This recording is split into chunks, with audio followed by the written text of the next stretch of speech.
दिल्ली नगर निगम house की meeting में सोमवार को स्थायी समिति चेयरमैन सतपाल चौधरी ने मेयर के समक्ष बजट प्रस्तुत किया। इस दौरान हाउस मीटिंग में निगम आयुक्त और निगम के अधिकारियों के साथ हाउस मीटिंग के पार्षद सदस्य, विपक्ष के पार्षद सदस्य मौजूद रहे। करीब पौने 2 घंटे लगातार पूरा बजट स्थायी समिति चेयरमैन सतपाल सिंह ने पढ़कर सुनाया। इस बजट में जहां एक तरफ निगम की आय बढ़ाने के लिए स्रोतों के बारे में जानकारी दी गई, वहीं दूसरी तरफ व्यय का भी ब्यौरा दिया गया। बजट के साथ साथ पिछले वर्ष निगम द्वारा किए गए कार्यों की उपलब्धियों की भी जानकारी दी गई, जिसका निगम के सम्मानित पार्षदों ने मेज थपथपाकर स्वागत किया। बजट के दौरान दिल्ली सरकार पर भी जमकर कटाक्ष किया गया। संपूर्ण बजट पढ़ने के बाद महापौर निर्मल जैन ने बजट के समर्थन में सम्मानित पार्षदों का हाथ उठाकर समर्थन मांगा। सभी पार्षदों ने हाथ उठाकर बजट का समर्थन किया। इसके साथ ही महापौर निर्मल जैन ने अगली मीटिंग के लिए बैठक को समाप्त कर दिया। निगम आयुक्त द्वारा पेश बजट में जो भी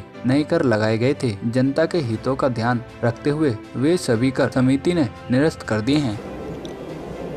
जो 9 तारीख को कमिश्नर मैडम ने स्टैंडिंग कमेटी में बजट प्रस्तुत किया था, उसमें कुछ मैडम की तरफ से, जैसे बिजली में, विद्युत में 5% का उन्होंने वृद्धि का प्रस्ताव रखा था।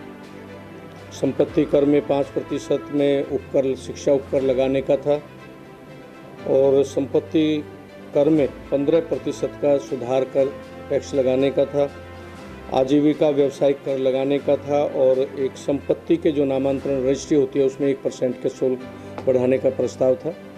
विशेष बात इसमें ये रही कि हमने हाउस ने और स्टैंडिंग कमेटी में ये कर दिया था, हमने उनमें किसी भी प्रस्ताव को स्वीकार नहीं किया, सारे प्रस्तावों को निरस्त कर दिया गया। एक तो जो संपत्तियां हमारे यहाँ, जिनका हमने एक यूनिक नंबर देने के जो प्रयास चल रहा है, हम आगामी वर्ष, वित्त वर्ष में प्रयास करेंगे उन सब संपत्तियों को कर के दायरे में लाने का, जिससे कि निगम की आमदनी बढ़ेगी।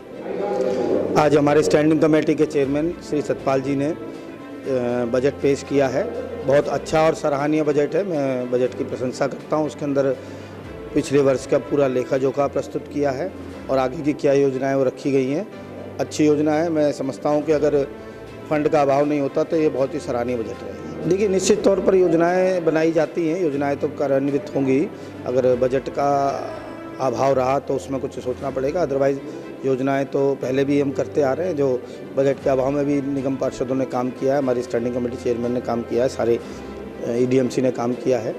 अगले वर्ष निगम चुनाव होने वाले हैं। इसको देखते हुए इस बजट में समिति ने जनता के हितों का विशेष ध्यान रखा है। अब देखना है कि यह बजट जनता को कितना पसंद आएगा। प्रिंस सोलंकी के साथ कोमल नरेश, तेज निगाहें, दिल्ली।